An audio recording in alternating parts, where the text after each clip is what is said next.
welcome back. And if you missed the first part of this segment, you definitely have to go back and listen to it. Jessica Summers is sharing her story of getting on addiction and not knowing it, listening to doctors and taking medicines and getting addicted to pain medicines and not understanding what all was happening to her through all of these trials and tribulations. Again, Jessica, thank you so much for your transparency and sharing your story. I know this will help so many people. So before our station break, we were talking about the impact to the kids, and you were saying that when you know that you're the cause and the effect of everything and the challenges that are going on, and how your husband said, "Get it together. I don't understand. I don't get this." But you're saying you need help. Knowing what you know now, what would you say to somebody else who finds themselves in this position? How do you get help? What do you do? How do you start that process? Because you really don't want to be this person. Right. So this is so important because I made every single mistake, and it's a mistake that I see so many people doing is that guilt and shame gets you stuck in trying to figure it out on your own. And you actually need all the help in the world at that moment. What what I needed was I found a facility that was a dual diagnosis, and it was a like an inpatient facility for mental health and for addiction. And that ended up, I mean, saving my life because I was still having medication reactions. I was still 1 week in, nobody again, they didn't want to listen to me. I said, I have these stomach issues and I have reactions to medications. I've been in the hospital for this, that, the other thing. You're fine. It's withdrawal. I know withdrawal. This is not it. A week later, I end up in the ER, and this time it was pancreatitis. I mean, I'm throwing up like sludge.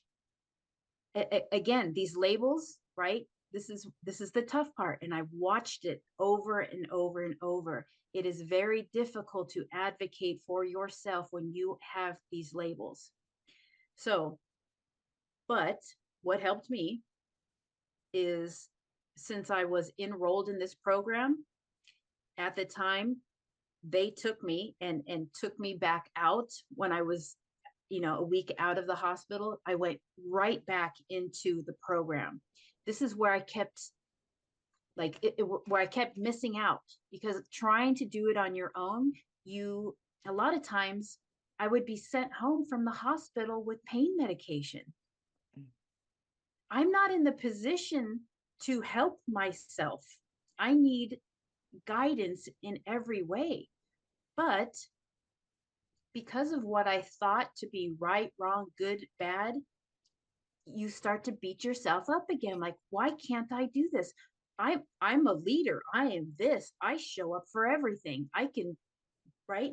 But in this, no, you need help.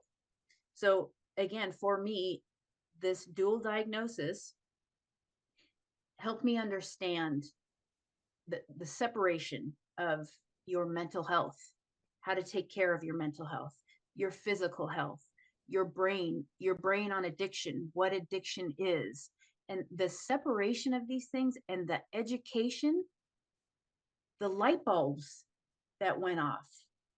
Because then you know how to ask for help. Mhm. This is how I'm feeling. This is where the difficulty is. Is it my physical? Is it my mental? Is it the addiction? Right? There is so much involved in it. It is not a character flaw.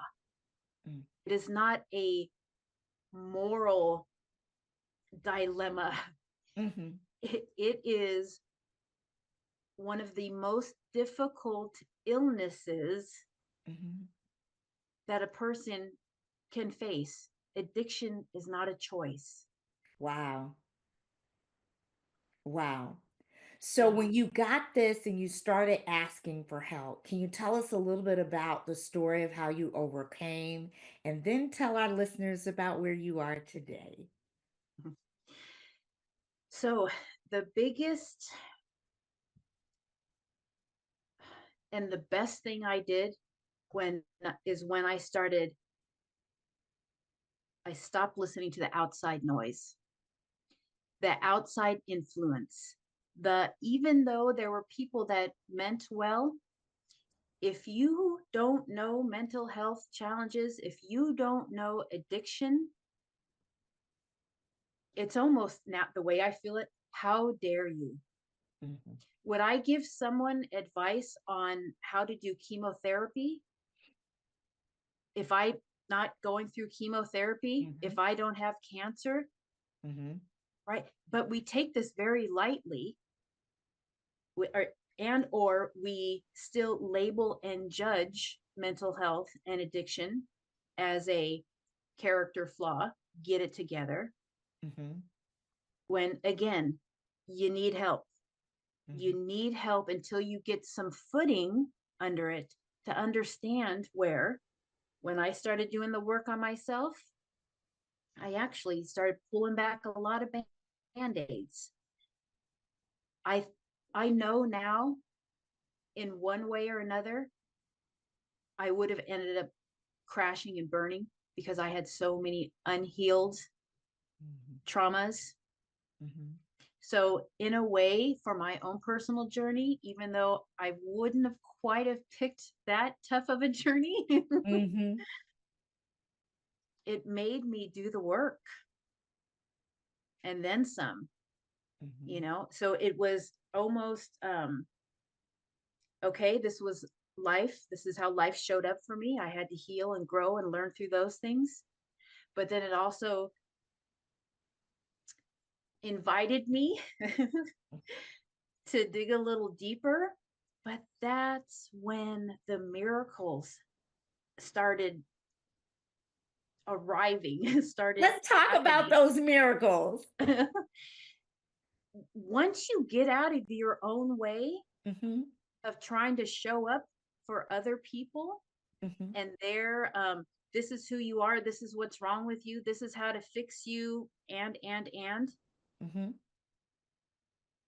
because I had to learn to have the courage, first of all, which I didn't even know I didn't have, right? Mhm. To go, okay, I'm not going to listen to that anymore. Yeah. I'm just going to take a chance on me for a minute. Mhm. And for me, it took a near death experience to say, God, why would you want me to suffer so bad? And I heard him and I felt him when I was simultaneously did enough drugs to kill me. Wasn't trying to, but that little glimmer of hope and a little like a feeling of, oh, wait a minute, I can do this. I can start doing this for myself. Oh, wait, there's more to this story, right? It was just that little bit. And I mean, I would slide back, right? I would fall back into the trap of, because when you have the majority of people telling you what's wrong with you, well, if the majority of people are saying this is what's wrong with you, Must be true. isn't that, yeah, it must be true. Mhm. But when you keep hitting the wall over and over and over, I mean, what in the world is it going to take for you to snap out of it and wake up? And for me, it took a near death experience and God saying, hello already. I got you. Shut it down and listen to me. And now, I mean, I wouldn't do it any other way. You know, it makes me, whew,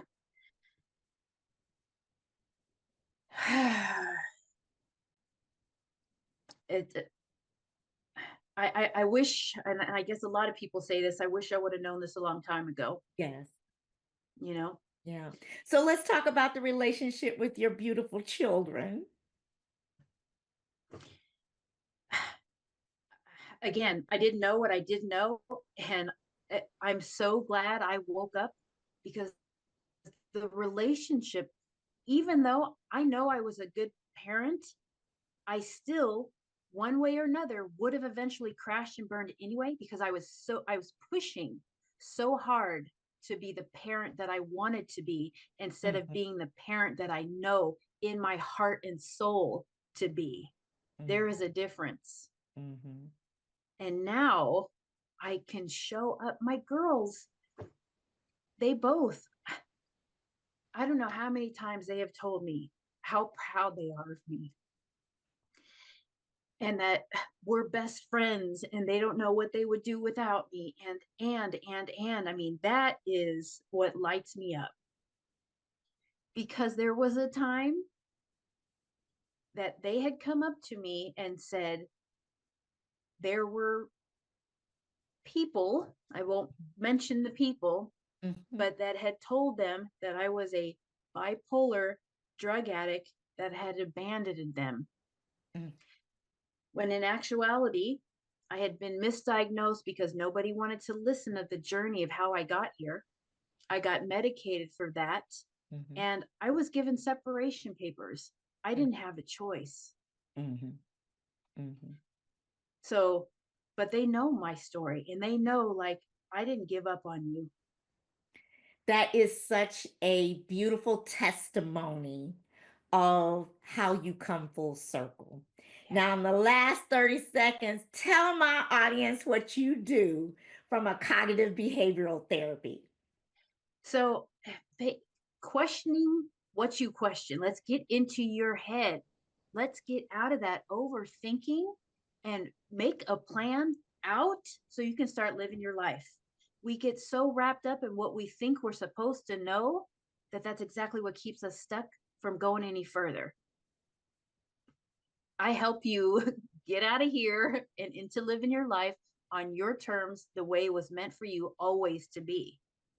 Now, with that audience, we can end on that note. We want all of you to ignite your fire the way you want to ignite your fire. Thank you so much for joining us this episode of Ignite. Thank you, Jessica, for coming on the show, your transparency, all of your insights. We really appreciate you being here. Until next time, light your own fire and let it ignite. See you next time. This has been a Now Media Networks feature presentation. All rights reserved.